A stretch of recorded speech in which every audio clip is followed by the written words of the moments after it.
जय श्री राधे। इस संसार में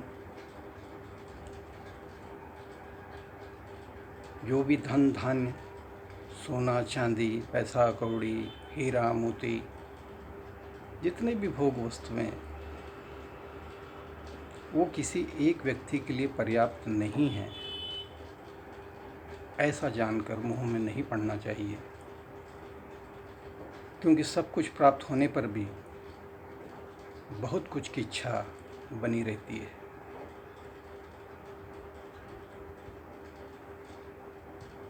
किसी वस्तु का आकर्षण तभी तक होता है जब तक हमें वो वस्तु प्राप्त नहीं होती। उस वस्तु के प्राप्त होते ही उसका आकर्षण भी खत्म हो जाता है। इच्छाएं अनंत हैं। मनुष्य की आवश्यकताएं पूरी हो सकती है, पर इच्छाएं पूरी नहीं हो सकती, क्योंकि इच्छाएं अनंत हैं। पूरा शरीर जीर्ण शीर्ण हो जाता है, पूरे शरीर को बुढ़ापा आ जाता है, लेकिन इच्छाएं सदा युवा रहती है, जवान रहती है। वृद्धावस्था में केश पक जाते हैं, दांत गिर जाते हैं, सारा शरीर जीर्ण शीर्ण हो जाता है, पर एकमात्र तृष्णा, इच्छा कभी नष्ट नहीं होती। जैसे अग्नि में घी डालो तो और अधिक भड़कती है, वैसे ही एक इच्छा पूरी होने पर फौरन दूसरी इच्छा उठ खड़ी होती है। जैसे किसी बांस की पिटारी में कितना भी पानी डालो कभी भरती नहीं है, खाली की खाली रहती है। वैसे ही मनुष्य का मन है, उसे जितना मिले कम है। उपनिषद में एक बड़ी सुंदर कथा है कि एक बार नारद मुनि किसी गांव में पहुँचे, जहाँ कुछ थोड़े से अमीर लोग रहते थे और ज़्यादातर किसान थे। जब वो गांव में आए तो किसानों ने उनका बहुत स्वागत सत्कार किया, पूजा की और उनसे आने का प्रयोजन पूछा। तो नारद मुनि बोले, मैं ये सिर्फ जानने आया हूँ कि क्या आप लोग सुखी और संतुष्ट हैं। तो किसानों ने एक दूसरे की तरफ देखा और सर झुका लिया। जब पुनः नारद मुनि ने पूछा तो किसान बोले, भगवान यहाँ सुखी तो बस कुछ चंद लोग हैं जो महलों में रहते हैं, ऊंचे घरों में रहते हैं, घोड़ा गाड़ी में घूमते हैं, अच्छा खाते हैं, अच्छा पहनते हैं, ऐसे कुछ अमीर हैं। सुखी तो वो लोग हैं। अब हम लोग तो अभाव का जीवन जी रहे हैं, हम कहाँ सुखी हैं। नारद मुनि बोले, अभाव का जीवन जीना क्या दुख है? अभाव से दुख होता है। ठीक है, मैं उन अमीरों से जाकर पूछता हूँ कि क्या वे खुश हैं। अगर वो कहेंगे कि हाँ वो खुश हैं, संतुष्ट हैं, तो मैं तुम सब लोगों को अमीर बना दूंगा। अब मेरी उनसे क्या चर्चा होती है, इसे तुम साक्षात सुन सको, इसलिए मैं तुम सभी को दिव्य दृष्टि देता हूँ। ऐसा बोल के नारद मुनि उन अमीरों के पास गए। उन्होंने भी नारद मुनि का स्वागत सत्कार किया, पूजा अर्चना की और आने का प्रयोजन पूछा। तो नारद मुनि ने फिर से वही प्रश्न किया कि क्या आप लोग सुखी और संतुष्ट हैं। तो वो अमीर एक दूसरे की तरफ देखने लगे और फिर कहा, भगवान सुखी तो वो राजा है जिनके पास सब कुछ है, इतनी बड़ी सेना है, नौकर चाकर है, इतना बड़ा महल है।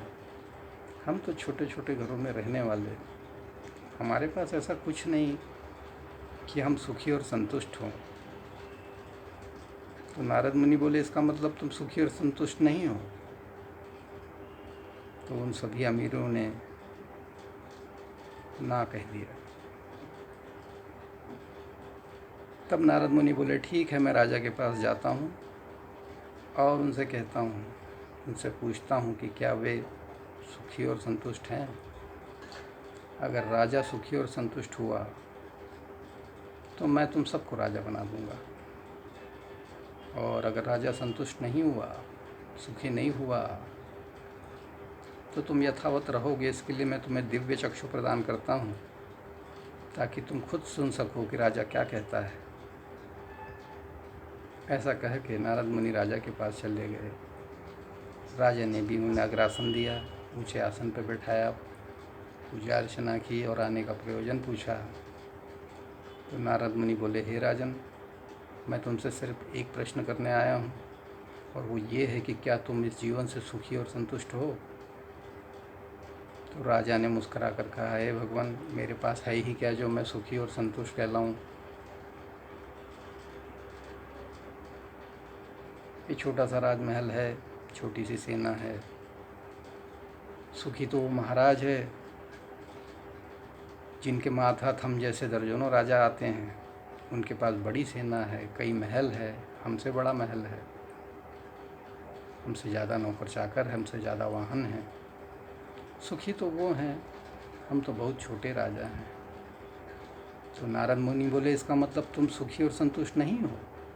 तो राजा ने ना कह के सर हिला दिया। तो नारद मुनि बोले, ठीक है, मैं महाराजा के पास जाता हूँ, उनसे पूछता हूँ। अगर उन्होंने कहा कि वो सुखी और संतुष्ट हैं तो मैं तुम्हें महाराजा बनवा दूंगा, और अगर उन्होंने कहा कि वो भी सुखी और संतुष्ट नहीं है तो तुम यथावत रहोगे। इसके लिए मैं तुम्हें दिव्य चक्षु देता हूँ, ताकि तुम खुद मेरी और उनकी बात सुन सको। ऐसा कह के नारद मुनि महाराजा के पास पहुँचे। महाराजा ने भी वही जवाब दिया कि नहीं, मैं सुखी और संतुष्ट नहीं हूँ। सुखी और संतुष्ट तो इंद्र है, जिनके मातहत सारे राजा महाराजा आते हैं। उनका वैभव सबसे बड़ा है। सुखी तो वो हैं, हम कहाँ सुखी हैं। महाराजा ने भी कह दिया कि वो सुखी और संतुष्ट नहीं है। अब नारद मुनि इंद्र के पास पहुँचे, इंद्र से भी वही प्रश्न किया। इंद्र ने भी वही उत्तर दिया कि सुखी तो ब्रह्मा है, जिन्होंने इस सृष्टि को रचिया है। वो जब चाहे जिसे इंद्र बना दे, सारे अधिकार तो उनके पास है। सारी भव्यता, सारा वैभव तो उनके पास है। मैं तो एक तुच्छ राजा हूँ। इंद्र ने भी साफ कह दिया कि वो सुखी और संतुष्ट नहीं है। अब नारद मुनि ब्रह्मा के पास पहुँचे तो ब्रह्मा ने कहा कि सुखी तो शिव जी हैं, बाकी किसी के पास वो सुख कहाँ है जो शिव जी के पास है। नारद मुनि बोले, शिव जी के पास तो कोई महल नहीं है, उनके पास तो कोई वैभव नहीं है, वो तो मृग चर्म धारण करते हैं। ब्रह्मा जी ने हंसकर कहा, वो अपने स्वरूप में लीन रहते हैं, इसीलिए सुखी हैं।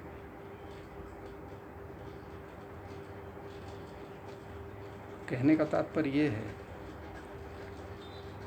जो अब परमात्मा के स्वरूप में लीन है, जो अपने खरे स्वरूप में लीन है, जो अपने खरे स्वरूप को जान गया, वही सुखी है।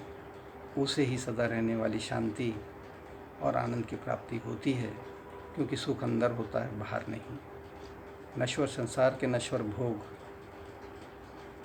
इनसे प्राप्त होने वाला आनंद बहुत थोड़े समय के लिए होता है, और यह आनंद भी अपने पीछे न जाने कितने शोक संताप लेके चलते हैं। इसलिए संसार में किसी मनुष्य को कितना भी मिल जाए, वो संतुष्ट नहीं हो सकता।